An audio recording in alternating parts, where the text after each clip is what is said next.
केंद्र सरकार ने बैन किए 14 मैसेंजर ऐप। तो केंद्र सरकार की तरफ से 14 मैसेंजर ऐप को पूरी तरीके से बैन किया गया है। मैसेज भेजने के लिए आतंकी ऐप्स का इस्तेमाल कर रहे थे, जिसके बाद केंद्र सरकार ने ये बड़ा फैसला लिया है और ऐप के जरिए पाकिस्तान से ये मैसेज भेजे जाते थे। केंद्र सरकार ने 14 मैसेंजर ऐप को बैन किया है। दरअसल ये आरोप लगाए गए हैं कि इन ऐप्स के जरिए आतंकी मैसेज भेजा करते थे। मैसेज भेजने के लिए आतंकी ऐप्स का इस्तेमाल करते थे, जिसके बाद केंद्र सरकार द्वारा ये फैसला लिया गया है। ऐप के जरिए पाकिस्तान से जो आतंकवादी हैं वो मैसेज भेजा करते थे, जिसकी शिकायत केंद्र सरकार को मिली और उसके बाद ये सभी 14 मैसेंजर ऐप को बैन कर दिया गया है। मैसेज भेजने के लिए आतंकी ऐप्स का इस्तेमाल कर रहे थे, जिसकी भनक जब केंद्र सरकार को लगी तो पूरी जांच पड़ताल के बाद 14 मैसेंजर ऐप्स को बैन कर दिया गया है। ऐप के जरिए पाकिस्तान से आतंकवादी मैसेज भेजते थे। इस खबर पर ज्यादा जानकारी के लिए हमारे सहयोगी मोहम्मद कलीम हमारे साथ जुड़े हैं। मोहम्मद कलीम, केंद्र सरकार द्वारा 14 मैसेजिंग ऐप को बैन कर दिया गया है, क्या कुछ वजह बताई गई है और इस दौरान कौन कौन से ऐप्स के नाम बताए गए?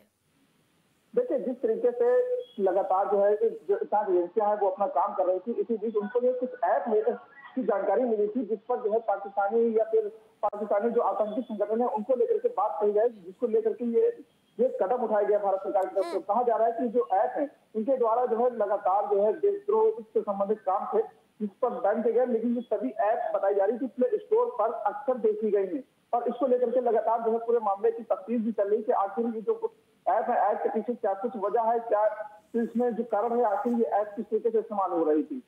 बिल्कुल, धन्यवाद मोहम्मद कलीम हमारे साथ जुड़ते हुए दर्शकों तक तमाम जानकारी पहुंचाने के लिए।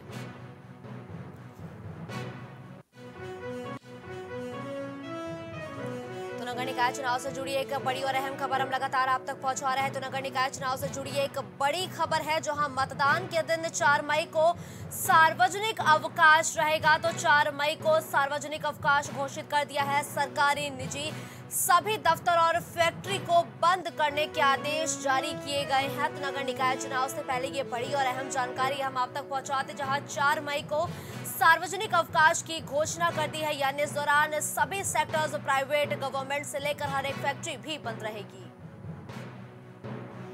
तो 37 जिलों में 4 चरणों में निकाय चुनाव होने हैं, जहां 4 मई को वोट डाले जाएंगे, जिसको देखते हुए ये फैसला लिया गया है। और 4 मई को जो सार्वजनिक छुट्टी है उसकी घोषणा की गई है।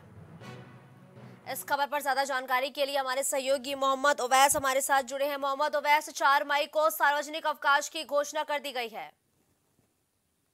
बिल्कुल, आपको बताना चाहूंगा कि 4 मई को सार्वजनिक अवकाश की घोषणा कर दी गई है और सरकारी निजी सभी दफ्तर, फैक्ट्री आदि को बंद करने के आदेश दिए गए हैं। जिला अधिकारी लखनऊ से ये आदेश जारी हुए हैं और इसमें जो है चुनाव 4 मई को है, चुनाव को लेकर ये जो है ये आदेश जारी हुआ है और इसमें जो है अवकाश घोषित किया गया है। जी ठीक है, लेकिन मोहम्मद उवैस, अगर कोई इन आदेशों का पालन नहीं करता है तो उनके लिए क्या कुछ हिदायत दी गई है? जी देखिए, बिल्कुल आपको मैं ये भी बताना चाहूंगा कि अगर कोई इसमें जो है आदेशों का पालन नहीं करता है तो उस पर कार्रवाई की जाएगी।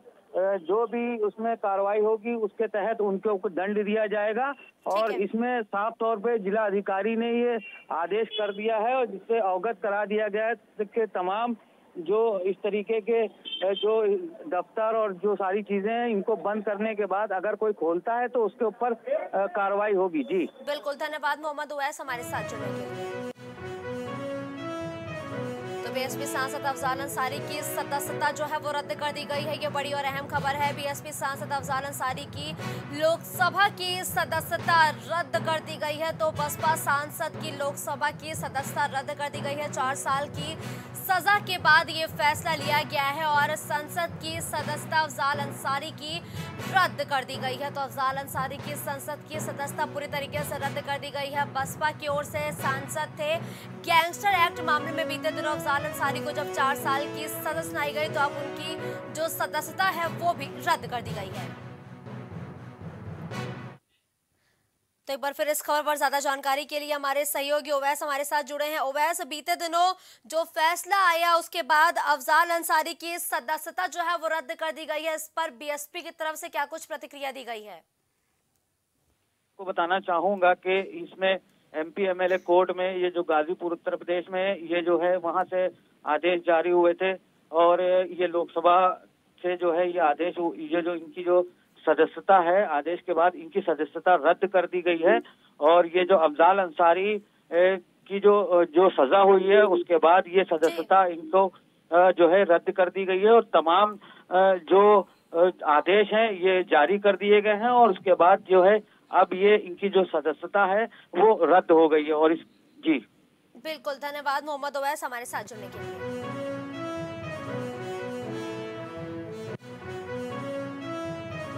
बदायूं में गोली लगने से व्यक्ति की मौत की खबर है। तो गोली लगने से एक व्यक्ति की मौत की खबर है वो बदायूं से सामने आ रही है, जहां संदिग्ध परिस्थितियों में युवक की गोली लगने से मौत हो गई है। खबर बदायूं से हम आप तक पहुंचा दें, जहां उजानी निवासी व्यापारी संजय गुप्ता की मौत की खबर है। संदिग्ध परिस्थिति में व्यापारी की गोली लगी और उसके बाद उसकी मौत हो गई है। गोदाम में मृत अवस्था में व्यापारी का शव भी पुलिस द्वारा बरामद किया गया है।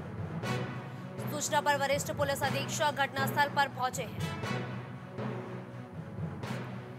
पुलिस ने शव कब्जे में लेकर पोस्टमार्टम के लिए भेज दिया है। साथ ही मामले की जांच पड़ताल भी लगातार पुलिस द्वारा की जा रही है। आपको बता दें कि सिविल लाइन क्षेत्र के इंदिरा चौक के पास का ये पूरा मामला बताया जा रहा है, जहां गोली लगने से एक व्यापारी की मौत हो गई है। तो गोंडा में निर्दलीय प्रत्याशी ने आदर्श आचार संहिता की जमकर धज्जियां उड़ाई है। तो निर्दलीय प्रत्याशी विकास सिंह उड़ा रहे आचार संहिता की जमकर धज्जियां। घर घर जाकर छाता देकर मतदाताओं को वो प्रेरित कर रहे हैं। इस दौरान खुलेआम आचार संहिता की धज्जियां उड़ाई गई हैं। दरअसल निर्दलीय प्रत्याशी का चुनाव चिन्ह छाता है, तो अब वो लोगों के बीच पहुंच रहे हैं और छाता भी बांटते हुए नजर आए। वार्ड नंबर 15 छेदीपुरवा से निर्दलीय प्रत्याशी घोषित किए गए हैं, जिसके बाद वो आदर्श आचार संहिता की धज्जियां उड़ाते हुए छाता बांटते हुए दिखाई दिए हैं। मामला संज्ञान में आने पर कार्रवाई भी की जाएगी। तो मामला संज्ञान में आने के बाद कार्रवाई का भी आश्वासन दिया गया है। गोंडा में जिला अस्पताल में मानवता एक बार फिर शर्मसार हुई है। तो गोंडा में मानवता को शर्मसार करने वाली खबर है, जहां बेटी का शव बाइक से लेकर गए परिजन। तो लगातार गोंडा के अस्पताल में ये लापरवाही बरती जा रही है। अस्पताल के शव वाहन में डीजल का अकाल पड़ा था, जिसके बाद एक बेटी के शव को एक पिता जो है वो बाइक से ले जाता हुआ नजर आया। जहरीले जीव के काटने से बेटी की मौत की खबर थी, जहां इलाज के लिए परिजन बेटी को अस्पताल लेकर पहुंचे थे। तो सीएम आवास के पास आत्मदाह के प्रयास का मामला है। इस मामले को लेकर सपा सुप्रीमो अखिलेश यादव द्वारा एक ट्वीट भी किया गया है। आपको बता दें कि इलाज के दौरान सिविल अस्पताल में युवक की मौत हो गई है। वह इस मामले पर सपा सुप्रीमो अखिलेश यादव ने बीजेपी सरकार पर ट्वीट करते हुए जोरदार हमला बोला है। सुसाइड के लिए उकसाने वालों पर केस दर्ज किया जाए। वही ट्वीट करते हुए अखिलेश यादव ने लिखा कि सुनवाई नहीं करने वालों पर भी मुकदमा दर्ज होना चाहिए। ये अखिलेश यादव का ट्वीट भी हम आपको दिखा रहे हैं, जहां माखी थाने के रनागढ़ी का था मृतक आनंद मिश्र। आपको बता दें कि सीएम आवास के पास आत्मदाह के प्रयास के मामले में बड़ी अपडेट है, जहां आत्मदाह के प्रयास करने वाले युवक की इलाज के दौरान सिविल अस्पताल में मौत हो गई है।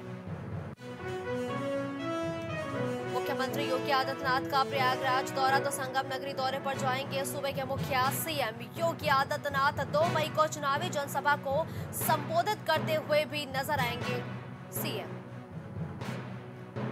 लूकरगंज स्थित प्रेस मैदान में आयोजित होगी एक विशाल जनसभा। आपको बताते चले कि अभेद सुरक्षा के बीच ये जो जनसभा है वो आयोजित की जा रही है। तो आपको बताते चले कि प्रयागराज दौरे पर जाएंगे सूबे के मुखिया सीएम योगी आदित्यनाथ, जिसको लेकर प्रशासन और भाजपा कार्यकर्ताओं ने अब तैयारी भी तेज कर दी है। दरअसल निकाय चुनाव को लेकर सीएम योगी आदित्यनाथ की एक बड़ी और महत्वपूर्ण जनसभा संगम नगरी में आयोजित हुई। राज को समाप्त करने का जो व्रत लिया था और समाप्त भी हुआ, ऐसे कर्मयोगी योगी आदित्यनाथ जी कल दिन में हमारे यहाँ 10:30 बजे के आसपास प्रातःकाल यहाँ आने वाले हैं और नगर निगम चुनाव के प्रत्याशियों को विजय दिलाने की अपील करेंगे। उनके साथ डिप्टी सीएम केशव प्रसाद मौर्य जी, सारे सांसद रीता बंगला जोशी जी, केसी देव पटेल जी और सारे विधायकगण यहाँ उपस्थित रहेंगे।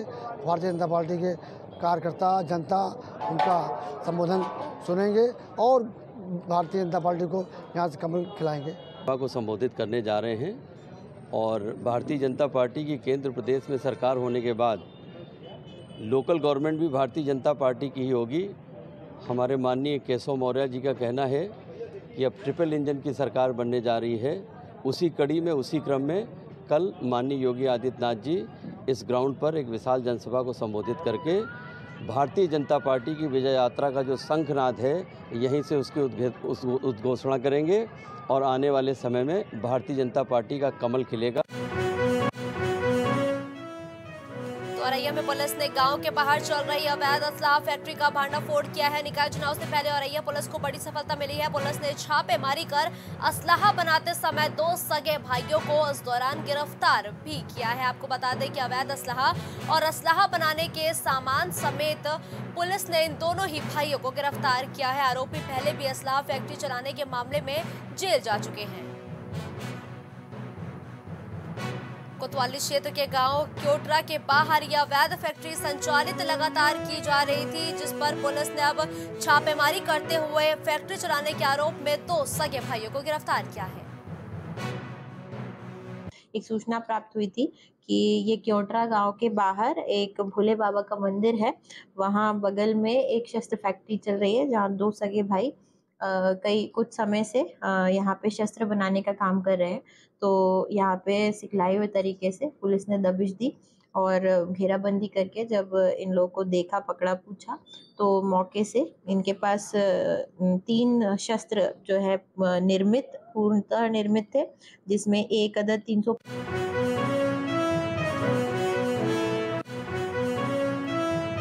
बुलंदशहर में एसएसपी श्लोक कुमार की बड़ी कार्रवाई। तो एसएसपी श्लोक कुमार ने बुलंदशहर में एक बड़ी कार्रवाई की है। एसएसपी ने 5 पुलिस कर्मियों को सस्पेंड किया है। कबाड़ियों से पैसा लेकर छोड़ने के मामले में ये कार्रवाई की गई है। इस दौरान 5 पुलिस कर्मियों को सस्पेंड भी कर दिए हैं और ये कार्रवाई एसएसपी श्लोक कुमार ने की है।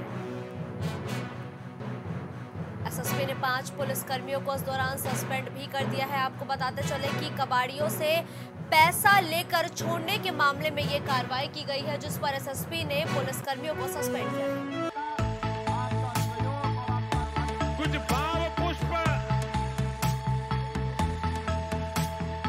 आप देख रहे हैं प्राइम टीवी, सच